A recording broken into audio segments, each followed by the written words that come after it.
So coming up now, we have an LED interview. This is an interview that was done in 2006. I did the interview. Unfortunately, you'll see that my youth and lack of skills is sort of evident, but we've got the video there for you. It's something really special that we want to share. In 2006, there was an event called the Savoy 80th anniversary. It was a celebration of the Savoy Ballroom, and there was an attempt to get as many people involved with the Savoy, who danced at the Savoy, who were involved in any way, together in Harlem, get together for a weekend and sort of celebrate the Savoy and what it meant to all the people back then and now as well, even the new generation of dancers. And as part of that, leading up to it, there was sort of a push on the part of Tina Morales, who runs ILHC along with other folks, and some other people to sort of say, we should try to get in contact. We're going to have all these amazing dancers there who was there during the original era and in the generations after that, and see if we can actually make contact with them, maybe get some interviews, potentially put together some sort of documentary. And while the documentary never really happened, some of the interviews did happen. In the little times in between people meeting each other they hadn't seen for a very long time, before the dance, before performances. And so this is one of those. This interview is with Gloria Caldwell and David Butts, two dancers from the Mamalu Parks group. And the Mamalu Parks group, if you're not aware, were some of the sort of keepers of the flame of the dance when it receded and was not as popular. And after the swing era, in the 70s and 80s and in the 90s, the Mamalu Parks dancers kept the flame alive and kept it going. They're a crucial link in our Lindy Hop lineage. And for me, it was an honor to talk to these dance elders of mine and really get connected even more to the culture of this dance, because it's so much more than just doing the steps. Understanding the culture and respecting it is part of what you have to do if you really want to be good at this dance, if you want to really understand this and be a part of the community. Doing Lindy Hop to me is not just steps, it's trying to step into the culture, at least in the little ways that you can. And so I really hope you enjoyed this interview. You will see that we are not super professional in this, and this is a rough cut. This is sort of what we have of the footage, and we wanted to give it all to you so you can see it. They talk about some really interesting things. I'm sure you'll think of a lot of questions that I should have asked, and when I watched this, I was really sad that I didn't ask them questions as well, but it's great stuff from them. They talk about some great stories. And even at the end, you'll see there's a really abrupt moment. We have only this short amount of time with them over the weekend. And they filled that with this interview, which they were so generous to do. And when they had to sort of rush off, they showed us a little dancing right before they left. It was really amazing. So without further ado, please enjoy this interview with Gloria Caldwell and David Butts.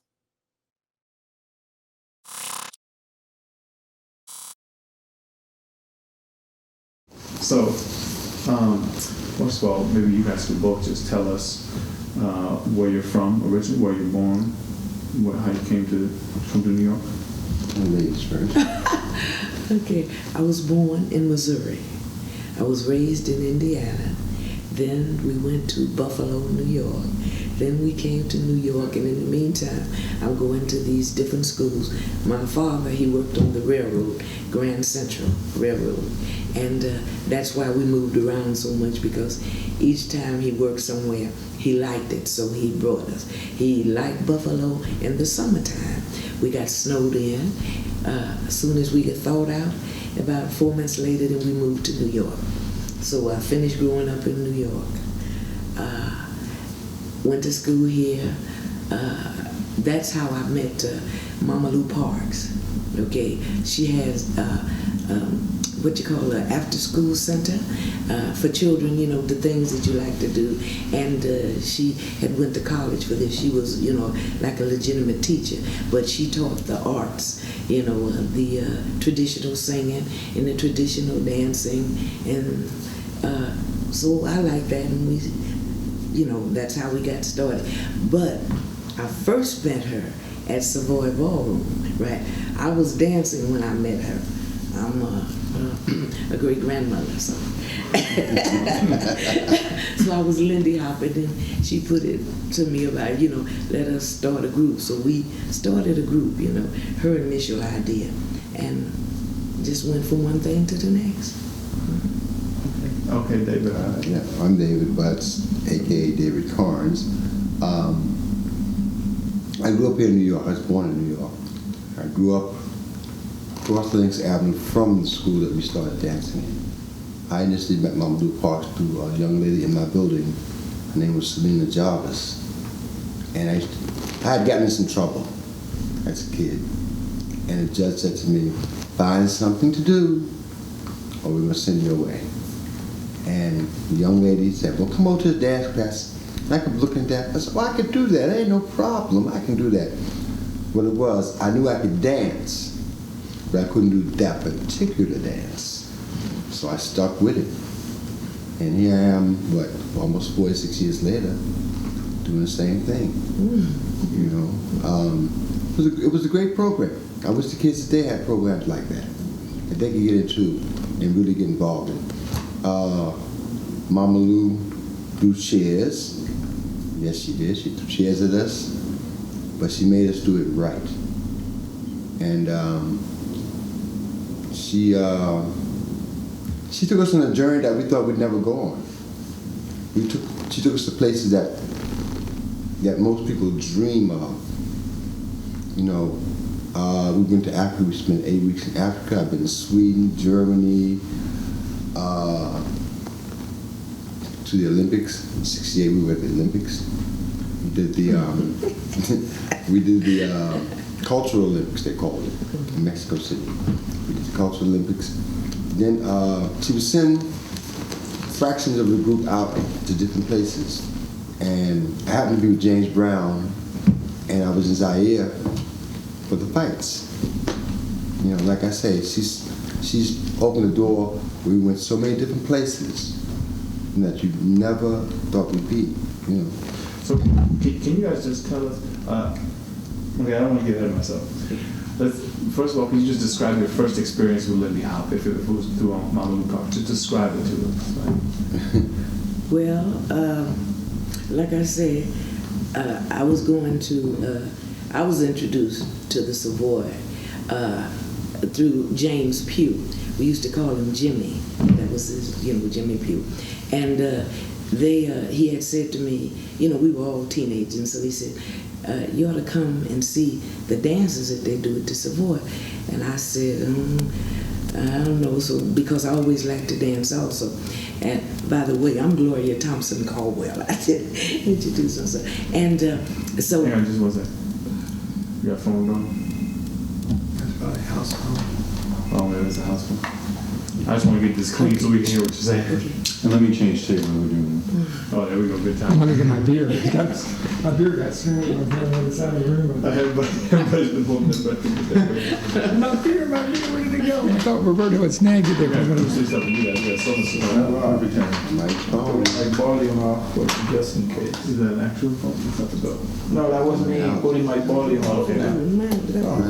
Yeah, phone years as well. Are you good? Okay. I remember I went. All right.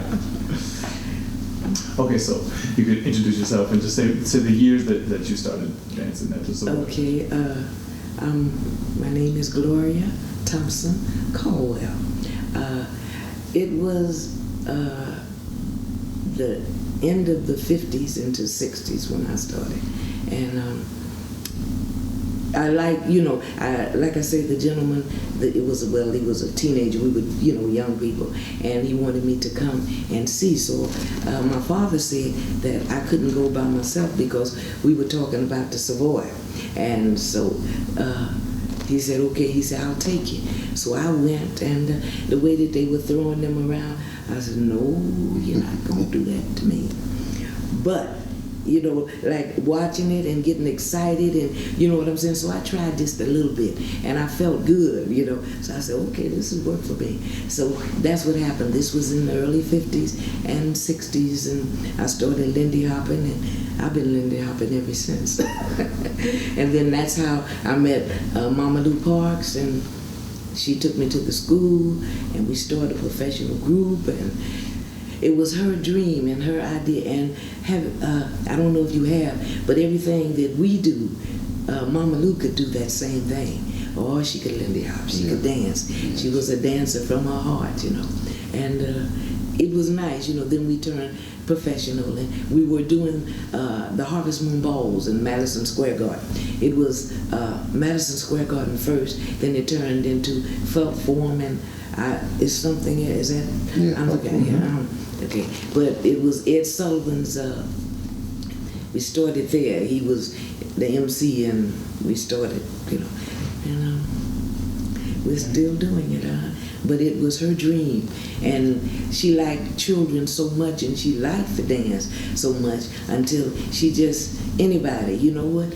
If she met you and she needed a dancer, you'd be dancing. That's just how good she was. You know, if you liked to dance and you wanted to dance, she said, come on. And you would be doing a show on the Apollo Theater. You would be traveling all of the theaters. You would be going all over the world. And you say, we did Joe Frazier, you name it. You know, we did the fight, we did everything. You know, James Brown, and then we went from Lindy Hop, and we did Lindy Hop first. But they said we want to see a little more of you, so we did everything else after that. Rock and roll, the twist. We were called the world's greatest twisters because we won contests because we twist, we didn't play. And you know, and then we did what is the monkey, the jerk, you name it, the boogaloo. And then we started making our routines of our own, right? That's right. Like, there was a song called Watermelon Man that we liked. And so we made us a routine out of that. So that put the whole show in perspective. And we always ended up Lindy hopping. They wouldn't let us leave unless we Lindy hop. They liked us, everything that we did, but you got to Lindy hop. Because we did it always at a fast pace. We never, you know, Never watered it down. Yeah, it wasn't. We call it Lindy hopping because that's what it was. It wasn't swing. It was Lindy hop for us. So. That's what we did. So, what was your first experience with it? My first experience with Lindy hopping was Mama Lou Parks putting with Deborah Youngblood. And the person that taught us the routine was Big Nick. That's right. Big Nick. That's right. So that's our routine. Mm-hmm. And we kept saying, well, she sort of favored Deborah and I. Mm-hmm. And to tell the truth, now that Mama was gone, all these years that went by, we understand why she put Deborah and I together. Deborah and I went to the Hobson Ball. We danced against Kit Lewis and Gigi Brown. And Deborah and I, we were not really seasoned enough, for me, how I felt, to go up against these people in the Harvest Moon Ball at Madison Square Garden. But the strange thing is, even though Gigi and Kid Lewis won, Deborah and I came 1 point behind them. And what got us there was Deborah did a step where I was planting my hands this way, planting my feet apart, and she stepped in my hand and go up in the air and come down my back. And what happened, just as the music stopped, all you could hear was her screaming and me putting her up in the air. And she went up and she came down, boom, all you hear was a thud, boop. That was her hitting the floor. And it was done. And Deborah and I danced together for a while. Kit Lewis left to sing with the Crest. And Gigi and I started dancing together. But the year before Gigi won, her named Willie Raynard had won. Deborah went to dance with Willie Raynard.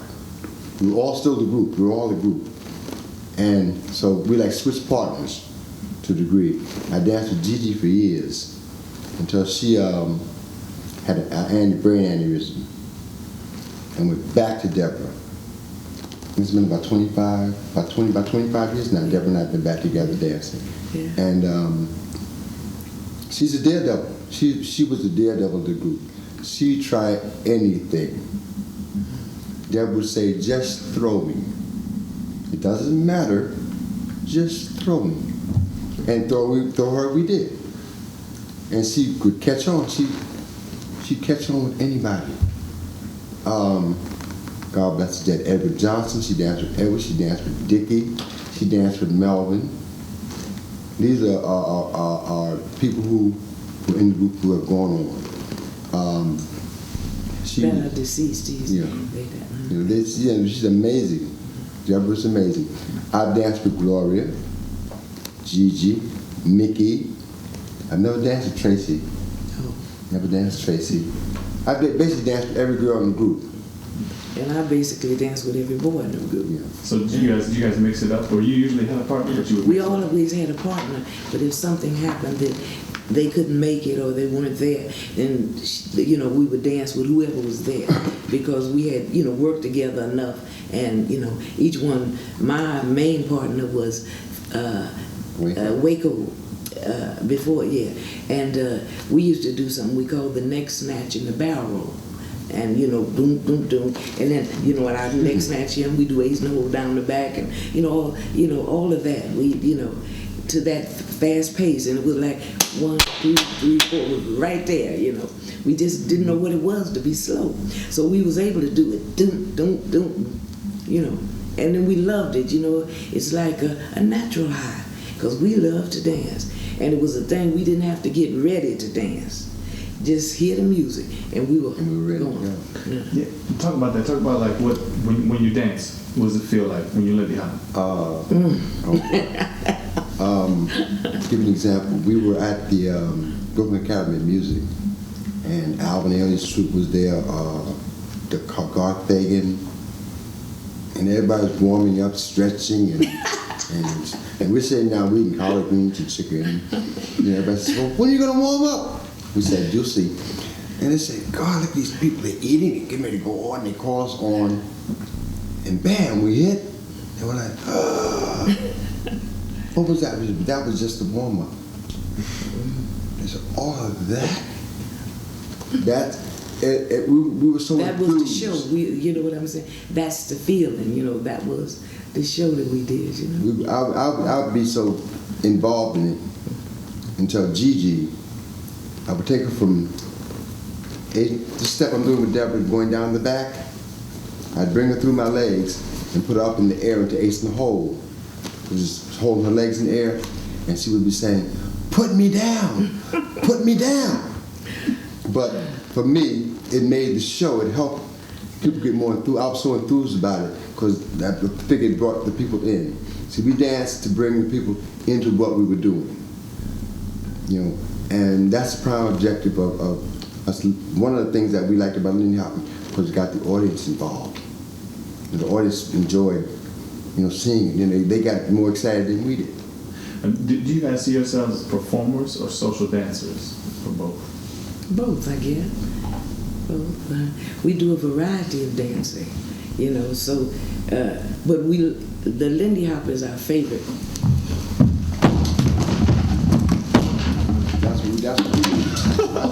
That's what we do. You understand? It's just the way that you feel. I don't talk up everything. Oh, here we go. I got all the time. But that's how it is. You don't have to, well, I guess it's time to do the show. Ready. We're ready. You're on the go. And I'm 71 years old, so. So tell me that. So you feel that what makes it go for you? What you mean? What makes the Lindy Hop? Well, no. It's the adrenaline rush that you get, knowing that you're going to perform for these people, and you're going to do something that, because when we came up, it wasn't being done, and people were like amazed to see this. So I'm getting ready to go out here and show these people really what should be done and how it's done. Do you feel like there's something special about Lindy Hop in particular that people, when they see it? Describe what you feel it's like for people to see. It's something special for the simple fact it's something that started right here in Harlem. 3 blocks down Lenox Avenue. This is 141st Street, 141st, 140th Street, Lenox Avenue. It's something that was created right here in Harlem. And it's something that goes on. That's why they call it, I'm sorry, Dave, that's why they call the Savoy the home of the happy feet, because you are happy. It's a good feeling, and when we dance at the Savoy, that was a challenge, you know what I'm saying? Like, it's like anything, okay, like the dancers today, they challenge the hip hop and all of that. You get out there in the center with them. But we, you and your partner, you challenge the Lindy Hop, and everybody, had a favorite step that they would do, and then people would say, okay, do so-and-so, come on, Gloria, this, that, the other. We used to work at the Apollo all the time, and we had what you call a weekly crew. Like, we would just do a show this week, and it would end Thursday night. We'd rehearse and start a new show Friday. And no matter what we did, it was the Lindy Hop, and they would like to see us do the different thing, and that's a good feeling. You know what I'm saying? We just, that's why they call us Avoid a Home of the Happy Feet, because you happy. People go there, like every Thursday they used to call, it was like the maid's night, like they used to have the ladies to come from the different countries, and they'd work out on the island, and then Thursday, that was their night off. They'd work the whole week. Thursday they'd come to the Savoy and dance until they closed the place up.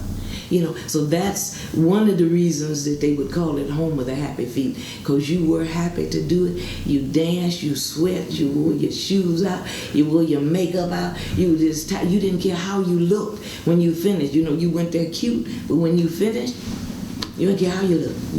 It's how you felt. And then too, with Mama Lou teaching, he kept us out of the street. Yes.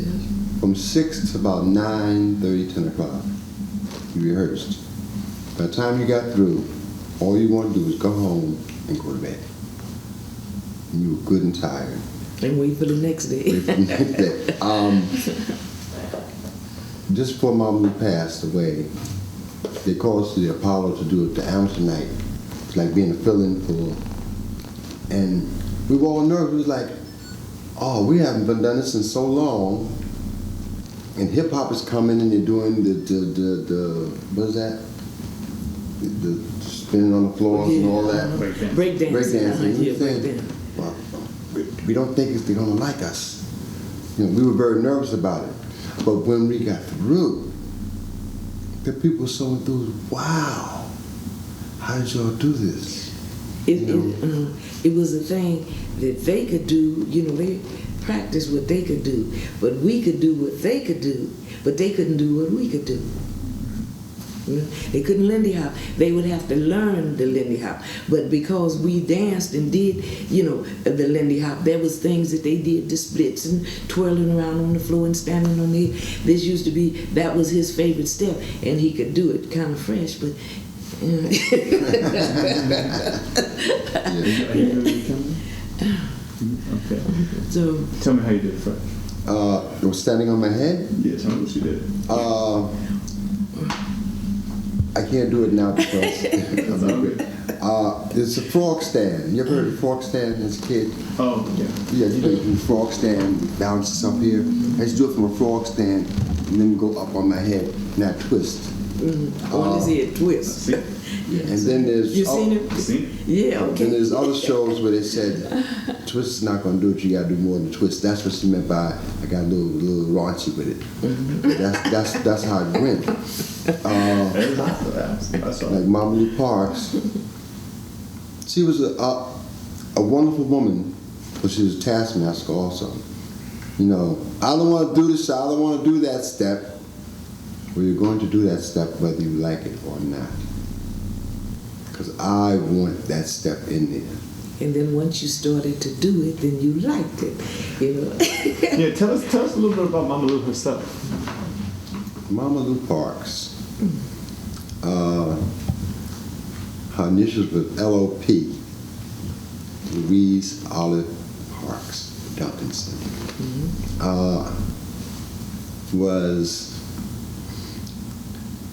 She and I, we butted heads a lot. Because I have a mind that what did you call me, Gloria? Peck's bad boy. Peck's bad boy. I was the worst thing. I was the worst thing because I always had my own opinion and I was never afraid to speak up. And we used to butt heads a lot. But there are certain points I found that she was right, and there's certain points she found that I was right. And after I matured to a degree, we melted together. And but she would take, excuse me, she would take criticism from you, but she wanted you to do your best. She was a good person, you know what I'm saying? She, we did things we never even thought we would do, about it. Traveling in the shows and the whatnot. And like I say, she ruled, with an iron hand. She was, you have to be disciplined, you just can't not, don't want to rehearse or you don't want to come or you want to do this when you want to do it. If you make a commitment, she wants you to stand by it. And that's, the way, but she was, I knew her a long time. I knew her before any of them. We were more like friends, and she was all right, But we call her Miss Parks and Mama Lou Parks, because like I said, she was a teacher first, so we call her Miss Parks. And we continued, although, what I'm saying, we slept together, we'd go on the road, we'd sleep in the same rooms, we'd sleep on the floor, whatever beds that it was, and she would be right there and do the same things, but she was still Miss Parks. We still gave her the respect. We laugh and joke and whatnot, but when it come time to take care of business and get on that stage, we got on the stage, we did the job with no hem on and all, half stepping or nothing. We gave it our all each time we hit that floor, and we had that respect for her. And God bless her, you know what I'm saying? We do miss her. We miss her very much, We miss her. I mean, Deborah and I went to Florida with her, and by her teaching, I'm pretty aware of things that are going on around me. And by her teaching, and the teachers that she brought in to help teach us, I learned a lot of stuff. And she wanted to teach the boys and girls together. We had about maybe 50 kids. And she wanted to teach the boys and girls together. I said, it can't happen. It's too much in one room. She says, well, okay, David Butts, I'm gonna give you a chance. Take the boys outside. You teach them out there and I'll teach the girls in here. When I came back in with the boys, she says, oh, you really do know what to do with it. She gave me a chance to show that I could also teach kids how to do Lindy. That kind of person she was, she kind of... Yeah. Oh, yeah. She gave me a chance to show what you could do. And if there was a flaw or something that she figured wasn't correct, she'd pull you aside and say, well, try to correct this and try to correct that. This is what you should do. But it was never like, she didn't disrespect the children at all, because when you have a group, you have some people are just naturally gifted who can dance, or you know what I'm saying, keep time. Then you have some who are slow. It's like a school, who are slow, but their heart is there and their mind, and she would take that time, and if not her personally, she would take one of the seniors, the older ones, and tell them, say, take them aside, and teach them. Because like I said, that's why I was saying, if she needed you to dance, if she needed somebody to dance, and somebody was sick or couldn't make it, she said, go put the costume on. You said, but oh yeah, you can. And you know what I'm saying? And in your first taste, by her making you feel, that, oh, but I never, I feel so good. And then eventually you became a part of the group, you know what I'm saying? Because you like that. Some people, they couldn't dance. They had 2 left feet. But when we finished with them, they had a left and a right. That's the way she was. It's like me, when the twist came out, I was not a person to do the twist. I did the twist like everybody else in the street. So, in order for me to continue to be a part of that particular part of the show, I had to have a gimmick. And if you remember Andy, at the Apollo? Yes, yeah. He took me aside. He showed me how to do that and how to stand on my head. And from then on, I fit in. But when the fly came out, while he's standing on his head, I could do the fly, but I don't know, my body wasn't just tuned for the twist. But when we started to fly, I could do that. Everybody in the group had a niche for something a specialty. special. Each time, like a challenge, everybody had something special that they did. That's what they did. Okay, I want to ask about because I don't want to keep you guys forever, but I do want to ask about the scene. Think about Lindy Hop, has it been? I think a lot of people in the Lindy Hop scene that I'm a part of, they don't know about if it continued much. They know about the Savoy Ballroom. After that, they don't really know what happened. They think it kind of fell off the map. I think it wasn't there, and you guys have kind of been there all along. And I know Mama Lou's a big figure. Yeah. I wonder if you could explain a little bit just how Mama Lou figures into that. She never stopped though. See, the Savoy closed. When the Savoy closed, there was, what was it, the Savoy Manor? Savoy Manor. It was a Savoy Manor in the Bronx, okay? And she would rent that, and have rehearsals and get ready. We stayed in the Harvest Moon Ball, that was sponsored by the Daily News. And we stayed in that until they stopped. You know what I'm saying? Everything closed down. But then when all of that closed down, we continued. Small's Paradise. We continued. We never stopped to this day. Even though she's gone, we still continue. You know what I'm saying? Now David and Deborah Youngblood, they're here in New York. Okay, I was living in New Orleans. Okay, so but when they need me or want me to come back, all they do is tell me, say, Gloria, we got this going on, and come back. Now, I might not dance with them for months, years now. Believe me when I tell you, it can be years. But if they call me and want me there the next day, long as you got me a ticket, I'm there. You know what I'm saying? There wasn't no thing about, well, I'll think of this, that, and that. I'm there. They don't even have to, just like now, I'm here, I don't know what we are doing, you know, but Donnelly, do you know Elliot Donnelly? You know, he called me up last month and told, I said, okay, and then just yesterday, he sent me an itinerary. I said, okay, all right, but I didn't know, because that's the way it is. That's your heart, that's your love, and this is the love and respect that we have. This dance has not stopped. The seniors has continued it, and like I said, by me going to New Orleans, it didn't stop me. I just, circumstances, okay, I didn't, you know, like, took me to New Orleans. Someone killed my daughter, I just tell you like that. So my father said, you gotta get out of New York, because, you know what I'm saying, the person who they think did it is still stalking around. So we don't want, she had children, she had a child, so they didn't want nobody to, you know, hurt all of us. So that's what took me to New Orleans. Otherwise, I would have still been here. But I come back anytime that they ask me to come back. Anytime. And so do you guys feel, I mean, you guys preserving Lindy Hop? Yes, we are. Yes, oh yes. Oh yes. We do it through the kids. Deborah and I teach in Florida at Inner City Children's Tour and Dance Company. It's Florida in Ithaca. Deborah and I go down and we teach the Lindy. And they're carrying it on, because whenever the good man calls us away, they will have it. They will have it, and that way it continues. And we ask them, as they grow older, to carry it on to the next generation. See, because the kids in New York, I don't know, they're not learning at this point. We try to get them out, but for some reason they don't want to come out. Why do you think that is? The facilities that we had are not open today like the kids had. I teach occasionally at another school, the Rock Bay. Mm-hmm. I teach their school at some times, because they do a concert every year. And Rock Bay, who has gone on, his nephew has me come and teach. As a matter of fact, as I was sick, the Rock Bay's nephew danced with Deborah. I was ill, and I couldn't do the show. And she asked me, David, who can I get to dance with me? You know, I said, well, go get Jerome.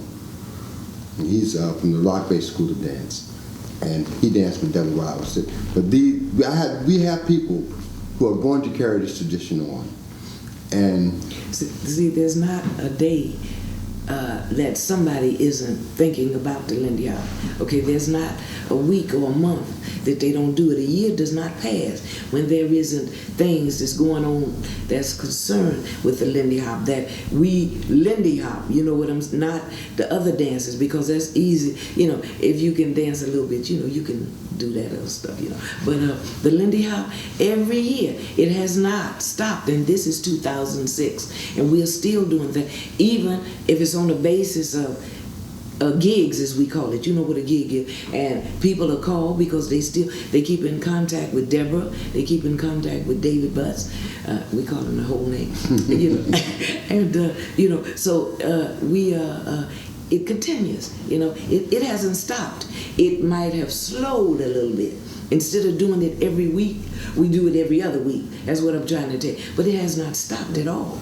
And what is it, I mean, tell me what it is about Lindy Hop that you think is so important, that you want to hold on to, you want people to have. It's an art form.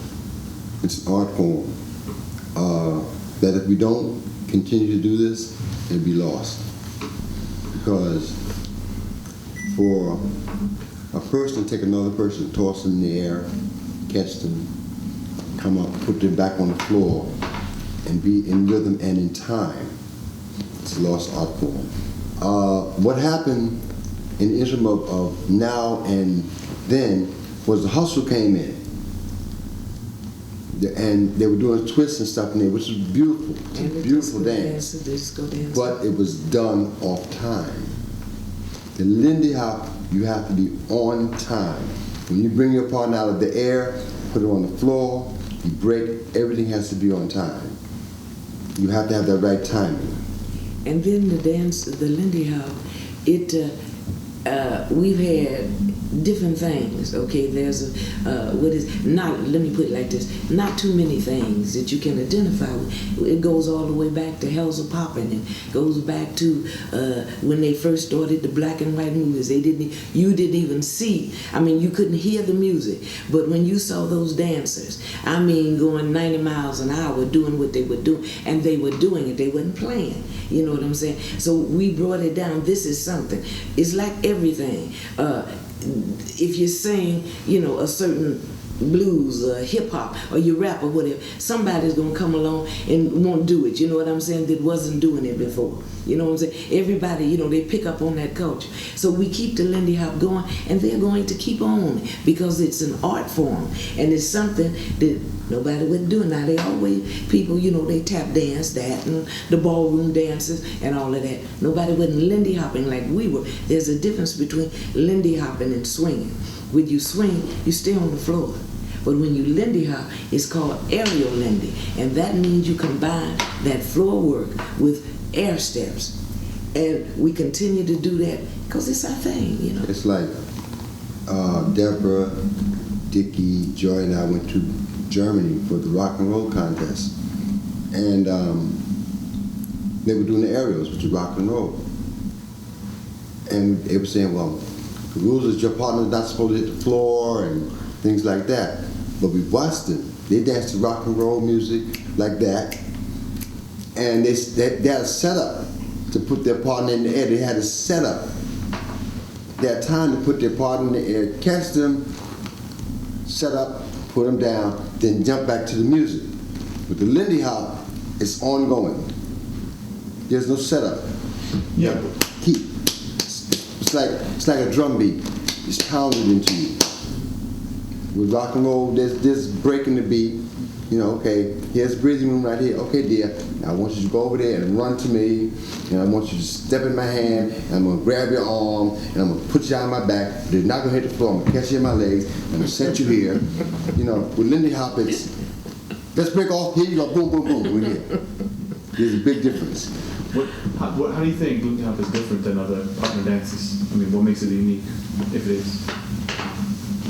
What makes Lindy unique? One of the things is because you're holding hands. It's something that went out with disco dancing. When you dance disco, my partner's across the room there, I'm over here, but we're having a good time arguing. With Lindy, you're holding your partner's hand. You learn to read each other through the hands, or through the way, if I would take Gloria by the hand, right? I could say, Gloria, I'm going to put you around the back. She could tell by the way I broke off, which is breaking off this. She can tell if I broke hard, she knows she's going to go hard. If I break off soft, she knows it's going to be easy around the back. So it's done through feelings, through the arms, through reading the eyes. See, it's a thing where you have to feel it in your body. It's all in your body. Feel it. And then it's the speed we do it at. What is that? Kid from Red Bank? Yeah. And jumping into Woodside. That's what we do it to. That's what we learned it off. We learned it from Count Basie being at the Savoy. Count Basie, Red Prosser, what is it? Tiny, I can't think of Buddy Johnson, all of the big band members, Stan Kenton, all of these big bands. We are used to dancing with a big band, but now we can dance like this. Just us. Just like that. For as long as you want us to. It's a feeling. It's a feeling. The man who originally wrote hand clapping for Count Basie, Big one, the man. man who originally wrote Hand Clap for Count Basie, he passed away. And he asked us, he had requested that we dance at his funeral. And we danced at his funeral. And Honey Coles came to us and said, this is the greatest compliment somebody's ever paid this group, for me. He said, I have never seen y'all look so wonderful in all of my life. He said, y'all have really learned to really put it down here. Because Honey Coles is a mentor for this group. He's the one that pulled us into the Apollo. That's true. That's true. He pulled us in the Apollo, and he gave us pointers. He helped us and Mama Lou with the little bitty things that we didn't know, because we were so busy with Lindy hopping. He gave us pointers, a little showmanship, because all we know was go out there and do the dance. Wasn't no showmanship involved. We dance and leave us alone, blah, blah, blah, and do it. So he probably talked to Mama Lou, and Mama Lou brought the information back to us. And it all came together. We became a very popular group. Like I said, we became a very popular group. I want to ask you. I gotta ask you about James Brown. I gotta ask you about Africa. But tell me about it. What was that like going? It was that experience. Man, James is a wonderful person. He's a wonderful person. Can be very difficult to work with. Do you know why we are laughing? It's because we used to think that we could never get tired. You know, we didn't think we could get tired. You know, because we do it and we were still ready to go. Believe me when I tell you, when they say the hardest working man in show business, honey, let me tell you, not only was it hard work, you know, the hardest working man, we rehearsed. When we wasn't working, we was rehearsing. And we wasn't rehearsing, we was traveling and nodding. And then we rehearsed, and then because I guess he could never have achieved, or not guess, I know he could not have achieved, you know, like what he did by working that hard. Because, you know, his band was like this, you know, boom, boom, you know, and if he, it would, each thing meant something, you know, and it was all right there, no matter how fast or how slow, whatever it was. Well, you've heard the band, so you know. But it didn't come, what you say, just, well, taking it like a daisical or, you know, whatever. You rehearsed. You understand? You rode the bus. You ride here from California. You get off. You rehearsed. And then you did the show. And then you got on the bus and you rode. So that's the thing. You understand? But it was a wonderful experience. We liked him. He just, you know, but you young. You know, you said, well, okay, let's get a break. Wasn't none of that. If you're going to do it, because when he presented his show, he wanted to be right there. His show. And if you're seeing any stuff like this, that's fine. You know, you're being fired because you missed the note, you missed the beat. You understand? When the music, da-da, ain't no da-da, ain't none of that, none of that. And it was the same thing with the dancers. And we went all over the world with him. He was crazy about us, you know. Yeah, you had to watch it. You had to dance over here and watch him. and smile at your audience, look at your audience, and have the same eye at your audience and at him at the same time. Because you know his signals. That's You right. could tell when he was going to stop. You had to, okay, you're going to stop, y'all. Let's go. That's right. Wherever he did the break at, that's when it was a must. It was a must. You had It was a wonderful learning experience, Yeah. you know. Did it make you better? Yeah, Yeah. yes it did. Kept you on your toes. So what time is it? This is about time for you. It's 7:54. I think. Yo. And then that also kept you from getting into trouble because you was too tired. Yeah. Yeah, I got 26 minutes. I got to catch my train. Can I just ask you one more question? Okay. I just want to ask you guys both, how do you feel like the dance changed you? What did it affect for you in your life? Did it change you? What did it do? Lindy, how? For me, it made me a better person. It kept my anger down because I was a sort of rough and ready, you know, let's kill, let's beat up somebody. So it kept me to a point where I was too tired to go out there and find somebody to beat up. You know, I mean, I had my moments, but it kept me calm because and as I got older and started hanging out,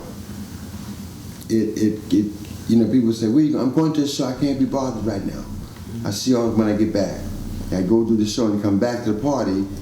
They say, why are you sitting down? I'm just so tired. I don't feel like partying.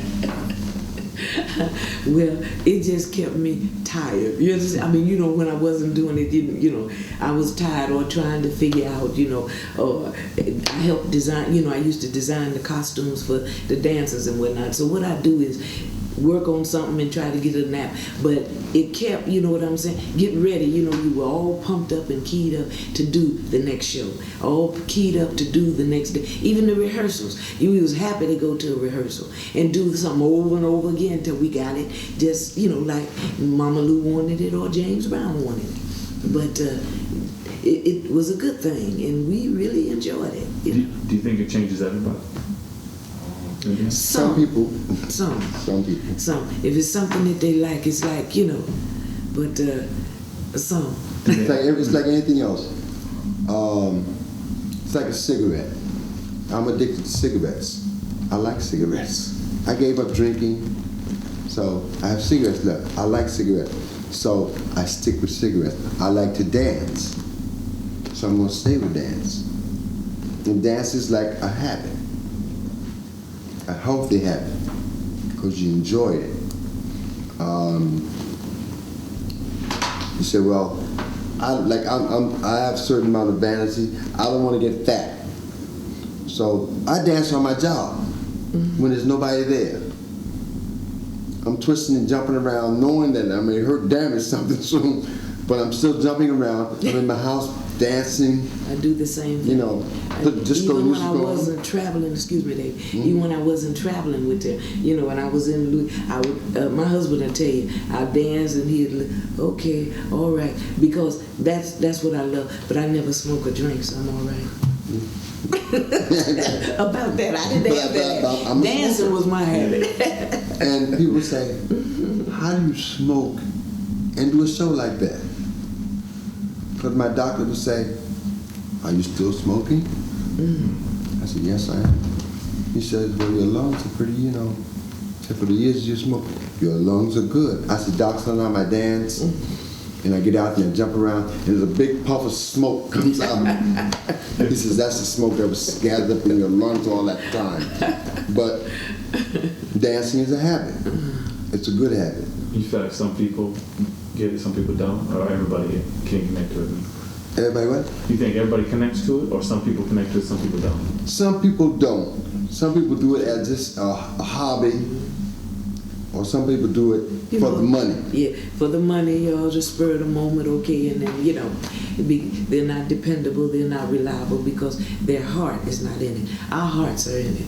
These dancers that you know of us, of Mama Lou Parks, that's left, our hearts are in it. We have, like Gigi, she doesn't dance like she, but her heart is there. You know, she's a part of everything. If you call her any time of day or night, you know what I'm saying? Because, like I said, she had this, you know, aneurysm, and so she can't do it, you know, but she can do it when she's feeling good, you know, the good days she can do it, but it's the same thing. I mean, we just, you know, we don't have to get ready. This is the way, and this has been years. It's right here, and you just feel, you know what I'm saying?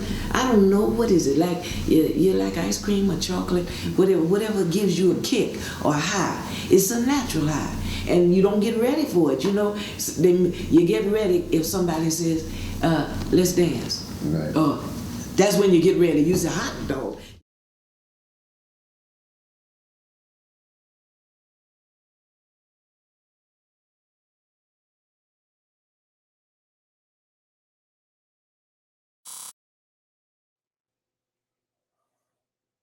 Hope you enjoyed that. Once again, that was Gloria Caldwell and David Butts. And before we move on, when we finished that interview, we had to get out of there. They had many things to go do, and they performed that evening.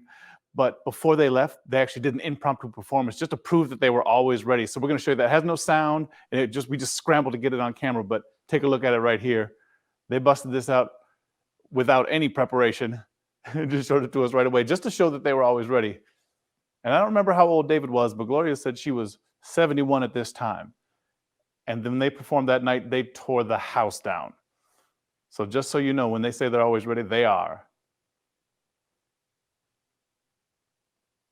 And I think you might even see a very tiny young baby Todd Yannicone in the background there, lurking, trying to get a taste.